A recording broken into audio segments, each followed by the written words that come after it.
Hi guys, welcome to our channel where we do tech reviews, assemblies and more. I'm Chester, your host for today. So today we're going to be doing a complete assembly of a computer system. Yes, this is what you guys have been waiting for. So let's get right into it.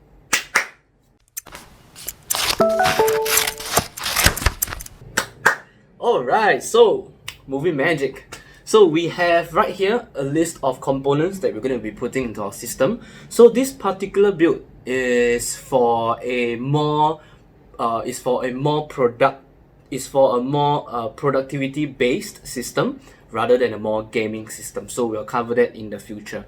Right, so what do you need for a more productivity focus system is a higher focus on RAM and CPU power. So in this case, we're going to be using a Ryzen 7 3700X. So this is a 8-core 16-thread processor, more than plenty enough for all your productivity needs. Asus Prime B55A motherboard. So nothing special there. We have for the cooler, instead of using the standard AMD Rave Prism, we have decided to go with this honky dory Cooler Master MA410P cooler. So the original has only one fan. I just added two fans because why not? We have for power, we have the Corsair RM650. So it's over here, RM650. This is a fully modular power supply with a gold efficiency rating. So it's going to be more than enough to fit this system cool and under load. For storage, we have a Samsung 860 EVO M.2 1TB solid state. And for RAM, we have Corsair, a pair of 16GB DDR4 3200 MHz RAM, because everybody knows that AMD CPUs love RAM speeds. So this is a pair, so both will be at 32GB total.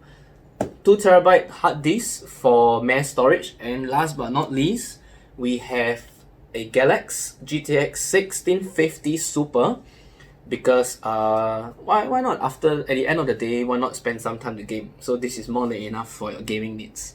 Right, so with all that being said and done, let's put it all together. So yes, some parts of the video will be sped up because you do not want to see me manually screwing in real time. So yes, I hear you, don't worry. So we'll be speeding up some parts of the video, and I'll be explaining a little bit more. I'll be explaining a little bit here and there as we go on. All right. So on to installing. Here we go. Okay, so now we'll be installing the motherboard now. So installing the chip onto the motherboard, make sure that your chip, the notch, alright, the triangular notch lines up with the motherboard. Lift up the arm and then fit it in nicely. As you can see, no force needed, just fit it in and put it back in the mechanism. Alright, so now we're going to be installing the CPU cooler. Remove the fans first, that's step 1. Alright, make sure you consult your manual like what I'm doing here.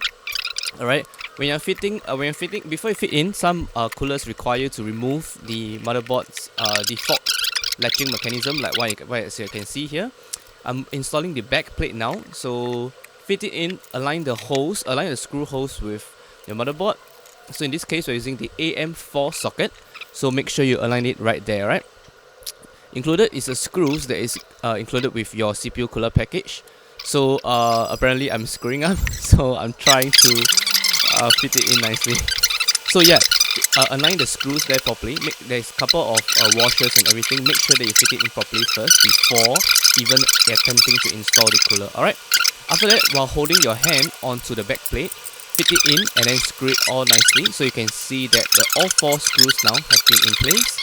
Alright, time to put on the thermal paste. So as you can see, pea-sized amount is enough. Alright.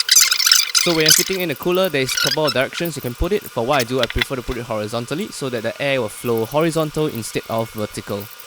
Right? As you can see here, I'm trying to fit in properly. So yeah, fit it in properly nicely. Don't use force yet. Alright? When you're screwing, make sure to screw in diagonally. As you can see here, I'm not screwing clockwise or anti-clockwise.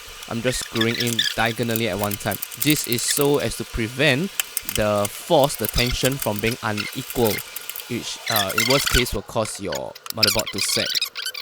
Alright, after you're done with that, then you have to install the mechanism here, as you can see here, the mounting plate mechanism there is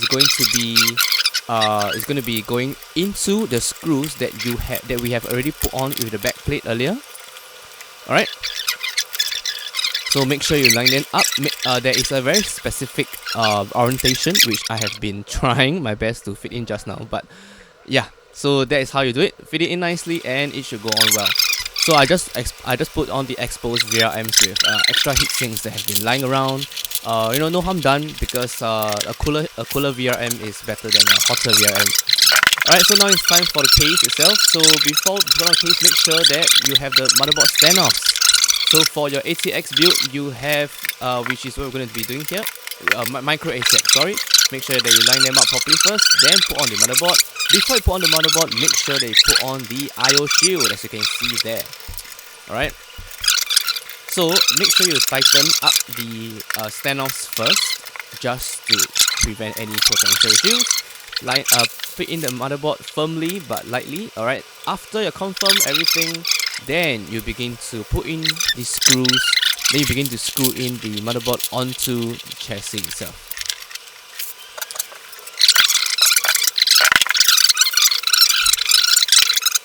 See there, on micro ATX boards there is 9 screws, so make sure you line it up properly first. Alright, so as you can see here, I'm putting in the IO shield and putting the motherboard. So the motherboard shouldn't be slanted. So what I like to do is, on the case itself, because the manufacturers often give you extra standoffs, they often install extra standoffs by default. So what I like to do is I like to remove the extra standoffs just in case. I just want to rule out any possibility of any short circuit or anything even remotely related to that. Alright, now after that you screw in the motherboard. Alright, you don't need to do it diagonally this time, just fit it in clockwise or anti-clockwise, either way floats your boat. Just make sure that all the different screws are screwed in as what is needed. Alright, after you're done, remove the PCIe brackets at the side of the case. So in this case, because we're going to be using a dual slot graphics card, so we have to remove 2, as you can see here. Yep. So remove 2, and then after that connect the onboard headers. So we just installed the USB, the front panel, and you have to install the front panel connectors as well, so such as the audio, the power button, and everything. Right, after you're done with that, you can ignore power management. You can ignore cable management for the time being. So we're going to be installing the power supply here. So line it up properly.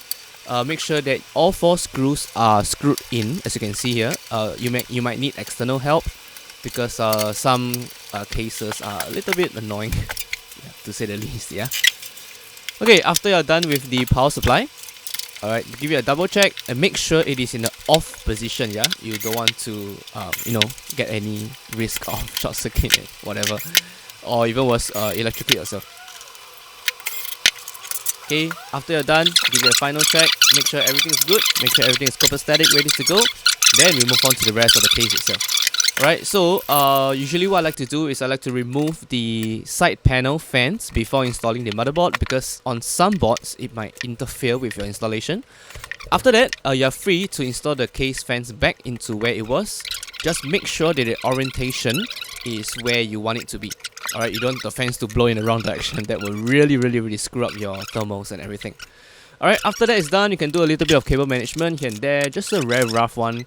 Alright, after that is done, take out the cables from your power supply to connect the different ones. So for your motherboard, you need the 24-pin ATX one. For your CPU, you need the 8-pin EPS connector. For your graphics card, depending on your card, for this card, you need one of the 8-pin graphics card connector, and you might need SATA power. You might need the SATA connector and many more, depending on your build. Alright, so now we're installing the hard drive in. So the hard drive, either you can install it in the cage or you can install it directly on the case itself. So as long as the drive isn't directly touching the case, it should be fine. Alright, so forgive me, this is my first time working on this case, so I am looking a little bit flustered because I'm also a little bit confused at some layouts of this case. Yeah. Okay, after you have installed the hard drive, Okay, we're gonna be connecting up the cables. So hard drive has two cables connected to it. One is the SATA connector to the motherboard. One is the power to the power supply. Right, after that is done, connect the other cables. So we are installing the motherboard cable now. After that, we're installing the CPU power cable. After that, last step. Remember, it's the last step, yeah? Then we install the graphics card as you can see here. Okay, after install the graphics card, secure it down, screw it down. Then you connect the power cable. After all that is done, then we start to do a really serious cable management. So as you can see here, I'm trying my best to just tidy up some of the cables just to make sure everything is good to go and there is no stray cables hanging around. I'm kind of OCD on cable management, so I would spend a little bit more time than most people just to make sure that the build looks clean and lean, yeah? Yeah, I know it rhymes. Alright, so I'm just doing a double check just to make sure everything is good, everything is tight. We have one fan at the front, one fan at the rear. Alright, installing back the front case and installing the panels and everything. With that being said, this is the complete installation guide for installing a complete system. So this is the AMD Ryzen 7 paired with a Asus motherboard with a Corsair chassis.